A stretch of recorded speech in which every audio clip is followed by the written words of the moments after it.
So I want to talk about thoughts today because this is something that really resonated with me, where since I was young until the age of 15, I felt like I had negative thoughts about people, where obviously it is in our biological nature just as people, where we would look at a situation and we would outweigh mostly the negatives about someone rather than the positives. And to doubt yourself, it is normal, but my whole childhood until the age of 15, I'd say, I'd struggled with being negative. And it's so exhausting and such a horrendous way of living. I do want to state that it is not possible to eradicate all negative thoughts. And in fact, you shouldn't even be seeking to eradicate all negative thoughts, because some of them are good. Doubt, questioning yourself, doubting yourself.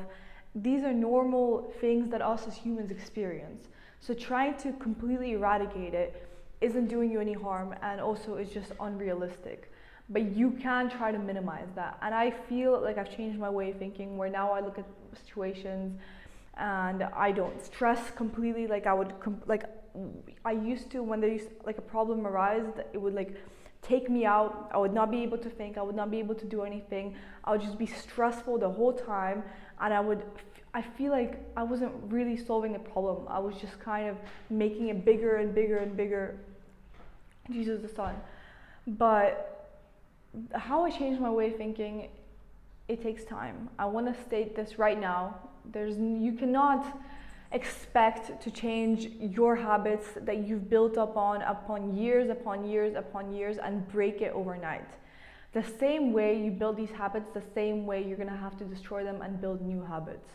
So the way I even began this whole thing was deleting social media, because generally social media, the amount of time I spent on it, the amount of time that I wasted, and when I tell you right now, I cannot even remember basically anything. My short-term memory decreased. I felt like I couldn't watch a whole movie anymore.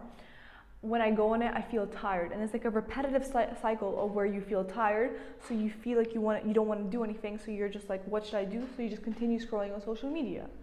And this repetitive cycle is exhausting, and the only way you can get out of the cycle is by doing something. So I say this a lot, but your actions and what you do on a daily basis, they constitute you as a person. So if you're doing more, if you're getting yourself more busy, you feel like you're taking steps forward, and it doesn't have to be these huge accomplishments that you look at, like CEOs, celebrities, influencers, and you're like, oh, they must be so productive 24/7. Like, no, they're not. It's a really obvious fact, but a lot of people just don't understand when they look on social media. But this is only such a small percentage of how people actually live their lives. At the end of the day, we all have our own issues going on. We all have our own insecurities going on. So this gap that you've placed between you and them isn't as big as you think it is. So just because they're achieving and succeeding at one part of their lives does not mean they're succeeding at every part of their life. So that's them, but let's focus on you. How much time do you spend on social media? And look at your screen time and understand, and how much of the things do you actually remember? And do you use it to educate yourself? Do you use it to just look at content, to get inspiration? There's right ways and wrong ways to use social media. I'm not saying that it's completely bad. I don't think it is, unless you use it correctly. But the issue is a lot of people don't know how to use it correctly. The issue is that people just exploit it to the point where they live other people's lives and they forget to live their own. When I had social media, I would have no time for anything, when in reality I had a lot of time, but I had no time because I was tired and I couldn't be asked. So when I deleted it, I realized that, wow, there's so many things that I could be doing. So much time has cleared up. Now I have time to go walk with my dog. Now I have time to educate myself on real estate. Like, I have so many things that I have cleared up for me. And not only physically, things cleared up, mentally too. I stopped comparing myself to other people, and I felt like I wasn't focusing so much on what everyone else was doing, and I could focus on what I was doing. So let me remind you, if you don't know how to use social media, the best way and the best thing you can do is delete it. And I'm not telling you to delete it for a day, minimum a week, but that's again individual. Now, exercising and nutrition, because My whole life I struggled with the way that I looked. I felt like as a kid I was always fed carbs and I was overweight.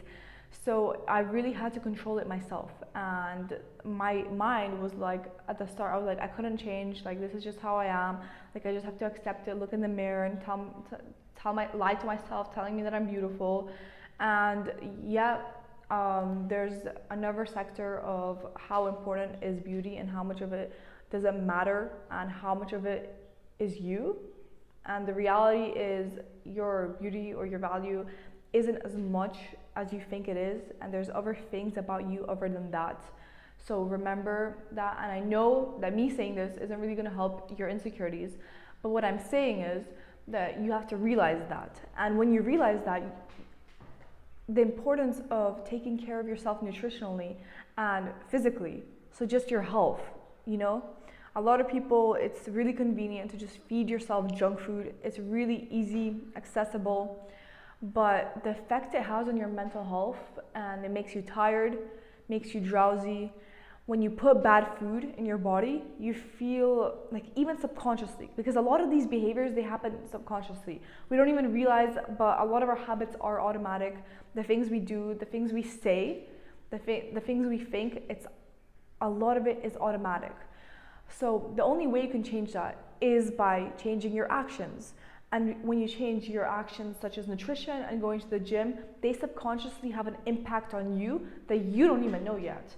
You don't even know the impact it has. Because when you feel and you push yourself in the gym, you feel like you can push yourself in other factors and sectors of your life, not only the gym.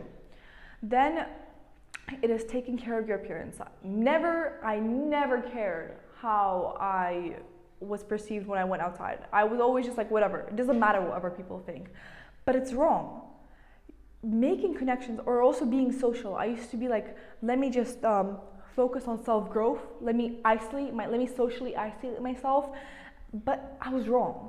Socially isolating yourself is not the answer, because building connections and being social with people and learning and educating yourself from them is one of the most important things we have going for ourselves, because it's literally in our biology to be social. So when you socially isolate yourself, even from COVID, like the effects from COVID are still here. People nowadays, you go outside, people don't even talk to each other. Everyone on the metro just on their phones.